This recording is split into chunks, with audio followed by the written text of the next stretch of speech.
Bibliophiles of the internet, today I'm here to finally share a somewhat abridged ALA book haul. If you saw my June wrap-up, or if you follow me on Instagram, you know I was invited to attend the ALA annual convention in San Diego at the end of June. ALA stands for the American Library Association, which is a nonprofit that promotes libraries, library education, and widespread access to books. The convention itself is essentially like a huge networking event for librarians, educators, booksellers, and publishing professionals of all kinds. There's so much going on at this convention. There's author discussions, panels, programming geared towards librarians and educators and booksellers, book signings, galley drops, opportunities for publishers to present their upcoming frontlist books. Being there was so chaotic and overwhelming at times, but it was also so much fun. I got to meet up with other content creators, librarians, educators, authors. I got to spend time with friends in San Diego, and of course, I picked up plenty of free books. Now, like I mentioned at the top, I'm not going to go through every single title I picked up. I don't have the time or energy to do that, and also not everything is relevant, not everything is of interest, but I am going to take you through the highlights, and I'm also going to try to keep it short and sweet. These are in no particular order, by the way, but the first thing I have to show you is this arc of They Bloom at Night by Trang Thanh Tran, which comes out from Bloomsbury in March 2025. You might recognize this author's name from their debut, She is a Haunting. This is another YA horror novel set in a Louisiana town where a red algae bloom has taken over and mutated wildlife lurks in the water as it continuously rises. One night there's a horrible storm and the town is submerged in water, and the main character's mom believes their dead family members have been reincarnated as sea creatures. There's also something about a monster itching beneath the main character's skin. To be honest, I don't really know how everything ties together just based on that synopsis, but I really enjoyed She is a Haunting, and I definitely want to see what this author is up to next. Keeping on the horror theme for the moment, I was so psyched to see this author at the convention signing finished copies of their book, and that was The Eyes Are the Best Part by Monica Kim. This book is pitched as Crying in H Mart meets My Sister the Serial Killer. It's sort of a slasher and psychological thriller about the making of a Korean-American female serial killer. The main character is Ji-won, whose family is in shambles. Her father has had an extramarital affair and subsequently left the family behind. Her mother is now dating someone new who's extremely condescending, racist, and disgusting. So Ji-won starts having strange dreams and killing people as a means of letting out her rage. On a very different note, I was excited to get a copy of Kwame Mbalia's upcoming book, which is going to be published under his own imprint, Freedom Fire.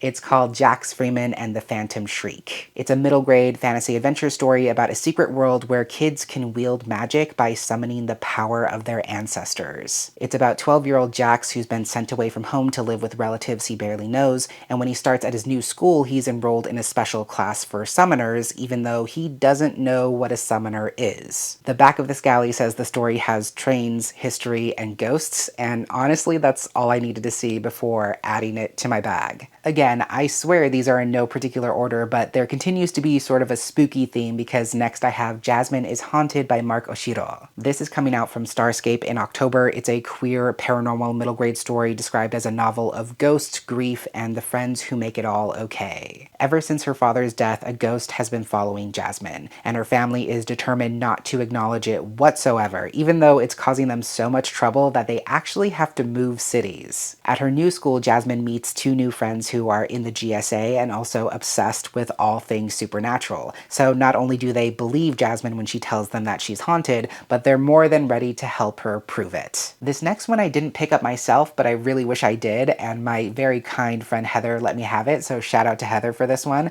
She gave me her galley of Private Rights by Julia Armfield, which comes out in December from Flatiron Books. This is described as a speculative reimagining of King Lear, centering three sisters navigating queer love and loss in a drowning world. It's literally set in an alternate version of the world that is drowning in ceaseless rain, and it's about three emotionally distant sisters who are reunited when their estranged father dies, and they're forced to return to the grand glass house that he built and that they grew up in as they sort through the memories and secrets that he left behind. Next is another really exciting galley I picked up at an author signing, and that was for for The Maid and the Crocodile by Jordan Ifueko, which comes out from Amulet Books in August. Please correct me if I'm wrong about this, but I believe this book is set in the same world as the Raybearer duology, but it's not a direct continuation of that series, so it can be read on its own, I think. It's a YA fantasy romance about a character who is looking for work as a maid, but before she can be hired, she accidentally binds herself to a powerful being known as the Crocodile, a god who is rumored to devour pretty girls. And she lets the crocodile in on her secret, which is that she's actually a curse eater, gifted with the ability to alter people's fates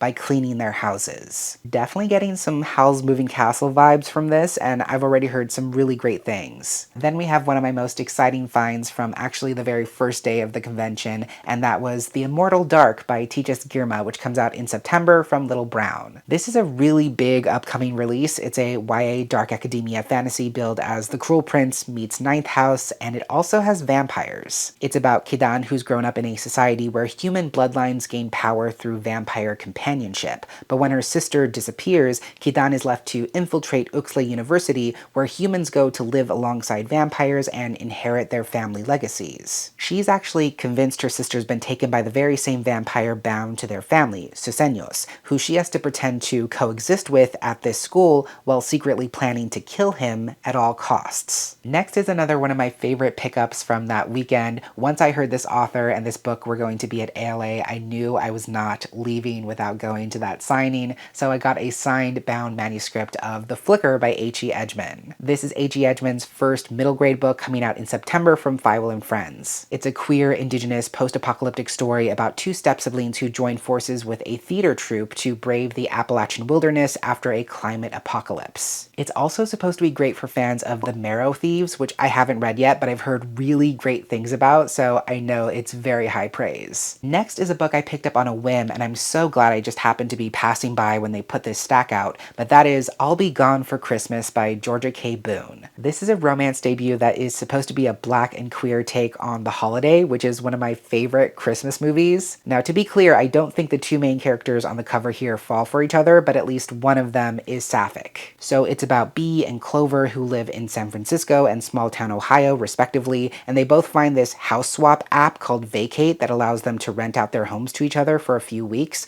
which they both do, and they end up finding love and, I assume, the true meaning of the season. This next one is actually a backlist title, but it's from an author I was really excited to meet, and I've also really been meaning to read this book of his. That is Abuela Don't Forget Me by Rex Ogle. Rex Ogle, fun fact, is actually the author of Northranger, which he wrote under the pen name Rey Tercero, but they're one and the same. I believe he uses that pen name mostly for his graphic novels and comics. He is a Latina author. This is his debut poetry collection. It's part poetry, part memoir, and tribute to his abuela, who was a big part of his life growing up, and who he credits as largely shaping who he's become as an adult. The title itself is also a nod to how she developed dementia later in her life, so I will definitely cry over this. My friend Andrea read this book and reviewed it incredibly highly, especially because she writes books in verse herself. I absolutely trust her judgment, so I give Andrea full credit for anything I say about this book in the future. Speaking of books Andrea has read and recommended, one of the other signing highlights of the weekend was when I got to meet Molly Knox Ostertag, who was there signing copies of her latest book, The Deep Dark. This is a super chonky graphic novel that recently came out. Again, I heard really great things about it from Andrea, who pitched it as Lone Women meets Snapdragon,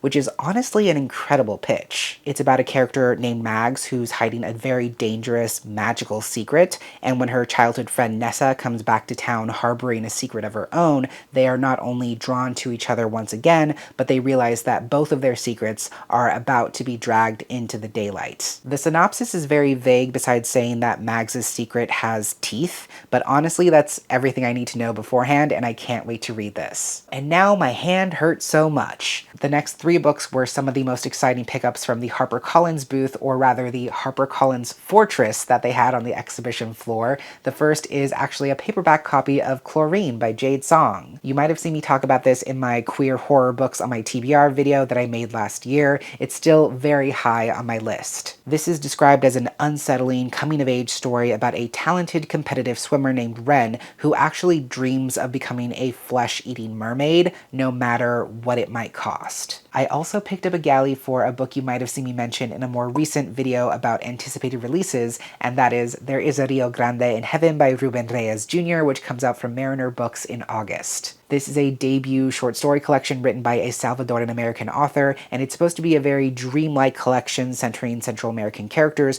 that blurs the boundaries of past, present, and future with a central theme of what it means to take up a new life, whether by force or by choice. I also picked up an upcoming release that I've had my eye on for quite some time, that is Voyage of the Damned by Frances White. This actually came out in the UK quite a while ago, but it's going to be published here in the States towards the end of August. It's a queer fantasy mystery story about this normally peaceful fantasy country known as Concordia that's actually commemorating the long-held peace between the provinces by sending 12 heirs of the provinces to embark on a 12-day voyage. But when one of these heirs is murdered at sea, suddenly everyone on board is a suspect. Murder mystery on a ship plus magic and queer shit is absolutely a winning formula for me, so it's no mystery why I'm super excited to read this. And yes, I'll see myself out. We're in the final stretch here, by the way. This next book I kind of stumbled into by accident, and I'm so glad that I did. On the very last day, I stopped to listen in on the Simon & Schuster fall preview presentation, which I honestly just kind of did to kill some time and hear about some cool books, and they ended up having galleys to give away at the end, one of those being The Witches of El Paso by Luis Jaramillo. This is actually going to be the first title published under their new Latine imprint, Primero Sueño Press.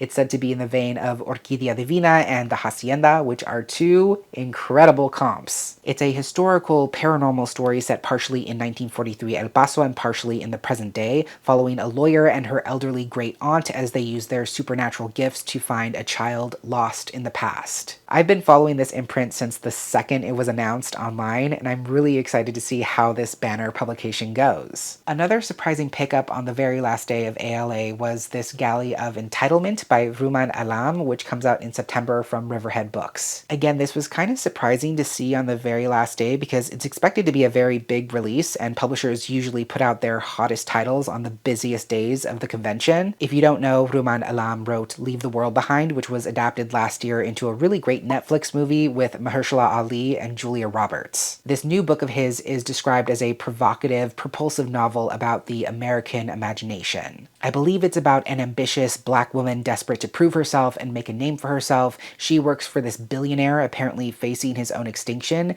and she is ruthlessly plotting her ascent. I am cautiously optimistic and interested in this one. I don't know Ruman Alam's stake in writing from the perspective of a black woman specifically, and when I do pick it up, I will be reading it very carefully in that sense. But it sounds fascinating, and it does kind of have like Succession vibes to it, and it's also gotten some early praise from people like Charles Yu and Luis Erdrich. Another really exciting finished copy I was able to pick up and get signed by the author is Masquerade by Oo Sangoyomi. This recently came out at the beginning of July from Forge Books. It's a West African fantasy story that's also apparently a very loose reimagining of Persephone's myth. I believe it's set in an alternate 15th century West Africa where the main character's hometown has been conquered by the warrior king of Yoruba land, and now living conditions are slowly growing worse and worse. She is then abducted and whisked away to another capital city where she's shocked to learn that her kidnapper is none other than a vagrant who had visited her guild a few days before. But now in his true form, it's revealed that he's not actually a vagrant at all. He's a rival warrior king who's chosen her to be his wife. I've heard some really great things about this one already, and it was also already on my radar as a very anticipated release. Then I also got a signed copy of Emmett by Elsie Rosen. This is a modern, gender-bent, gay retelling of Emma. It's set at this illustrious, prestigious private school just outside of Los Angeles, and our incredibly privileged main character, Emmett,